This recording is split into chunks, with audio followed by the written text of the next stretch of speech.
আল্লাহ তাআলা বলেন ফাবাশশারনাহু বিগুলামিন হালিম, অতঃপর আমি তাকে অর্থাৎ ইব্রাহিমকে একটি সুবোধ সন্তানের সুসংবাদ দিলাম, অর্থাৎ ইসমাইল আলাইহিস সালামের সংবাদ দিলেন। ইসমাইল আলাইহিস সালাম বড় হতে থাকলেন।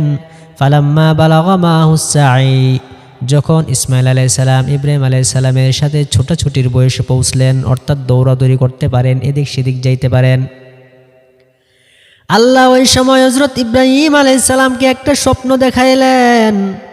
ওই স্বপ্নের কথা হযরত ইসমাইল আলাইহিস সালামকে ইব্রাহিম আলাইহিস সালাম বললেন, ইয়া বুনাই, ও আমার সন্তান, ও আমার আদরের সন্তান। ইব্রাহিম আলাইহিস সালাম ছিলেন একবারে নিঃসন্তান, দীর্ঘ বছর হয়ে গেল কোনো সন্তান হয় না, বার্ধক্যের বছর পৌঁছে গেলেন, আল্লাহর কাছে দোয়া করতে লাগলেন। সেই বার্ধক্যের বছর আল্লাহ তাআলা ইব্রাহিম আলাইহিস সালামকে সন্তান দিলেন।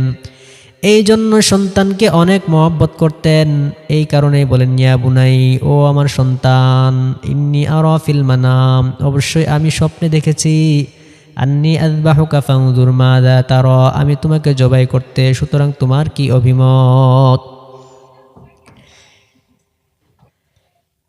হযরত ইসমাইল আলাইহিস সালাম বলেন, ইয়া আবাতি ফাল মা তুমার, ও আমার প্রিয় বাবা, আপনাকে আল্লাহ যে আদেশ করেছেন তা বাস্তবায়ন করেন। সাতাজিদুনি ইনশাআল্লাহু মিনাস সাবিরিন, আল্লাহ চায় তো আপনি আমাকে ধৈর্যশীলদের অন্তর্ভুক্ত পাবেন।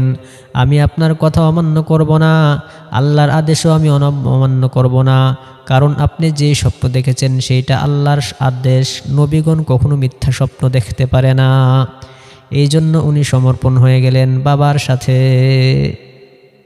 এই কথাটা আল্লাহ তাআলা বলেন ফালাম্মা আসলামা, অতঃপর যখন তারা সমর্পণ হয়ে গেল আল্লাহর সামনে, ওয়াতাল্লাহু লিল জাবিন, এবং ইব্রাহিম আলাইহিস সালাম ইসমাইল আলাইহিস সালামকে শোয়ায় দিলেন কুরবানি করার জন্য, জবাই করার জন্য।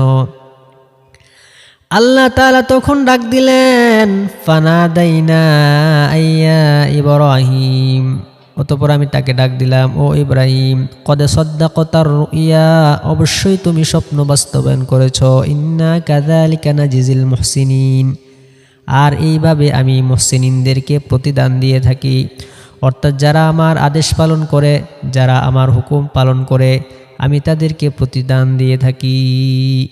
ইন্না হাযা লাহুয়াল বালাউল মুবিন, আর এই কুরবানির যে একটা আদেশ ছিল অবশ্যই তা একটা সুস্পষ্ট পরীক্ষা।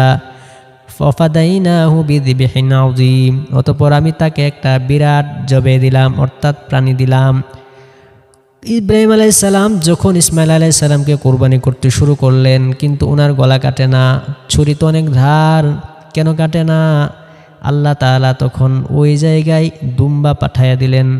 ওই দুম্বাটাই হচ্ছে যিবহিন আযীম, জান্নাত থেকে একটা দুম্বা পাঠাইয়া দিলেন। এতটুকুই সুস্পষ্ট কোরবানির ইতিহাস কোরআন থেকে পাওয়া যায়, আরও পাওয়া যায়, হাদিসে আছে এবং বিভিন্ন ইসরায়েলি রিওয়ায়াতে আছে। সেগুলো আর বললাম না সময় সংক্ষেপের কারণে, কারণ সামনে অনেক মাসআলা আছে, সেগুলো আলোচনা